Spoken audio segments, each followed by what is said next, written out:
জুলাই বিপ্লবটা যেন আমরা স্মৃতিতে ধারণ করে রাখতে পারি, সেই জন্য এটা হচ্ছে রাখা উচিত। জুলাই বিপ্লবটা রাখলে আমাদের পরের প্রজন্ম যেন ভালো মতো এটা জানতে পারে সরকার কিভাবে কি করতে পারছে, কি করছে, ছাত্রদের প্রতি জুলুম করছে, সেই সম্পর্কে সবাই জানতে পারবে। প্রথমে যে কথাটা বললেন জন্মভূমি অথবা মৃত্যু, এই ব্যাকগ্রাউন্ডটা নিয়ে, হ্যাঁ অবশ্যই এটা সবারই আমার মনে হয় স্মৃতিটা ধরে রাখা উচিত। কারণ ইতিহাস তো সবারই মনে রাখা উচিত। প্রত্যেকটা সময় তো আমাদের ইতিহাসের ক্ষেত্রে আমাদের অবিস্মরণীয় হয়ে থাকার কথা।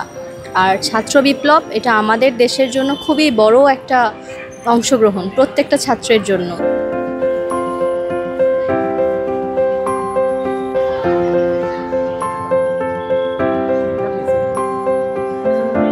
ছাত্ররা আন্দোলন সংগ্রামের মধ্য দিয়ে আমাদের এই 2024কে একটা গণ অভ্যুত্থানের রূপ দিয়েছে। এর জন্য সবাই এটাকে অবশ্যই তুলে ধরা দরকার, যেহেতু হাজার ভাইয়ের রক্তের বিনিময়ে আমরা এই দেশটাকে আবার নতুন করে পেয়েছি।